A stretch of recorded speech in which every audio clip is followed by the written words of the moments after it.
നമസ്കാരം. ഇന്നത്തെ 10 പ്രധാന വാർത്തകളിലേക്ക്. യുകെയിൽ വായ്പകൾ എടുക്കുന്നവർക്ക് ചെറിയൊരു പ്രതീക്ഷ നൽകിക്കൊണ്ട് ചില വായ്പാദാതാക്കൾ അവരുടെ പുതിയ ഫിക്സഡ് നിരക്കിലുള്ള മോർട്ട്ഗേജുകൾക്ക് വെള്ളിയാഴ്ച മുതൽ പലിശ നിരക്ക് കുറച്ചുവെന്ന് റിപ്പോർട്ട്. ബാർക്ലേസ്, HSBC, TSB എന്നീ വായ്പാദാതാക്കളാണ് പുതിയ ഡീലുകളിൽ ചെറിയ ഇളവ് വരുത്തിയിരിക്കുന്നത്. ഇന്ത്യയിൽ നിന്നുള്ള എല്ലാ സുഗന്ധവ്യഞ്ജനങ്ങളുടെയും ഇറക്കുമതിക്ക് ബ്രിട്ടനിൽ കൂടുതൽ നിയന്ത്രണ നടപടികൾ നടപ്പിലാക്കി. 2 ബ്രാൻഡുകൾക്കെതിരായ ശുചിത്വ സംബന്ധമായ ആരോപണത്തെ തുടർന്നാണ് നടപടി. ഇസ്രയേലിലേക്ക് ആയുധങ്ങളുമായി വന്ന കപ്പലിന് പ്രവേശനാനുമതി നിഷേധിച്ച് സ്പെയിൻ. വിദേശകാര്യമന്ത്രി ജോസ് മാനുവൽ അൽബ്രാസാണ് കപ്പലിനെ തുറമുഖത്ത് പ്രവേശിപ്പിക്കുന്നത് തടഞ്ഞ വിവരം അറിയിച്ചത്. ഇസ്രയേലിന്റെ ശക്തമായ ആക്രമണം നടക്കുന്ന റഫേൽ സുരക്ഷ മുൻനിർത്തി ഭക്ഷണ വിതരണം നിർത്തിയതായി UN ഏജൻസിയായ വേൾഡ് ഫുഡ് പ്രോഗ്രാം റിപ്പോർട്ട് ചെയ്തു.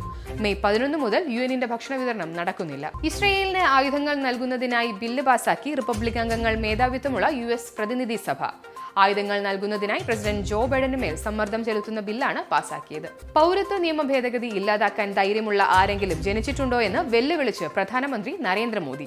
രാജ്യത്തെയും വിദേശത്തെയും എല്ലാ ശക്തികളും ചേർന്നാലും CAA തടയാനാവില്ലെന്നും ആയിരക്കണക്കിന് അഭയാർത്ഥികൾക്ക് പൗരത്വം നൽകുമെന്നും നരേന്ദ്രമോദി പറഞ്ഞു.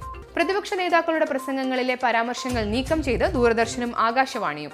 CPM ജനറൽ സെക്രട്ടറി സീതാറാം യെച്ചൂരിയുടെയും G ദേവരാജന്റെയും പ്രസംഗങ്ങളിൽ ചില പരാമർശങ്ങളാണ് നീക്കിയത്. കടുത്ത സാമ്പത്തിക പ്രതിസന്ധിക്കിടയിലും ലോക കേരള സഭയ്ക്ക് 2 കോടി രൂപ അനുവദിച്ച് സർക്കാർ. അംഗങ്ങളുടെ യാത്രയ്ക്കും ഭക്ഷണത്തിനും താമസത്തിനും 40 ലക്ഷം രൂപയാണ് വകയിരുത്തിയിരിക്കുന്നത്. കോഴിക്കോട് മെഡിക്കൽ കോളേജിലെ ചികിത്സാ പിഴവിൽ ഡോക്ടർക്കെതിരെ കേസെടുത്തു. 4 വയസ്സുകാരിക്ക് കൈവിരലിന് പകരം നാവിൽ ശസ്ത്രക്രിയ ചെയ്തതിനാണ് കേസ്. IPL പ്ലേ ഓഫിലെത്തുന്ന 3ാമത്തെ ടീമായി സൺറൈസേഴ്സ് ഹൈദരാബാദ്.